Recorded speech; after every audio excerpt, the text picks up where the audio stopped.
जी सजनों, मैं video comments बनाई तो कदी नहीं, पर एक सज्जन का कमेंट आया है तो नाल उस फोन भी किया है कि जनाब मेरे सवाल का जवाब जरूर दिव्या है। उस पूछा है कि ये सांगरिया गोह नाल की कीता है।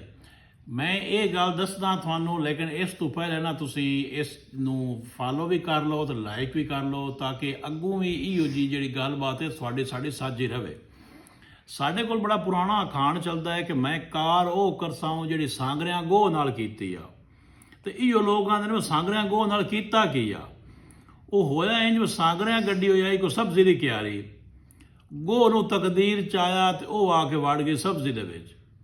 सांगरिया नूं बजा च आया, वो काफ़ी देर बजा के किले 2 किले बजाई लगाए, अगू एक बूटा आ गया, गोह जाके बूटे च वड़ गई।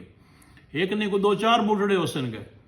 उन्हें जनाब जो 4 बूटियां उन्होंने 4 बूटियां भी अग ला छड्डी, उस दे विच गोह भी सड़ गई।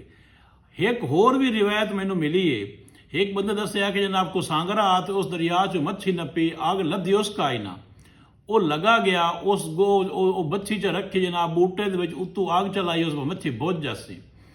वो मच्छी तो बुझ गई, उस बूटे च गोह आ तो वह भी बुझ गई भाई, पर वो गोह भी खा गए तो मच्छी भी खा गए। भाई ये सांगरिया गोह नाल कीती है। जे ये किसी होर इलाके कोई होर रिवायत हो तो तुसीं भी साझी करो भला, कमेंट दसो कि तुहाडे कोल ये की रिवायत भला चलती है।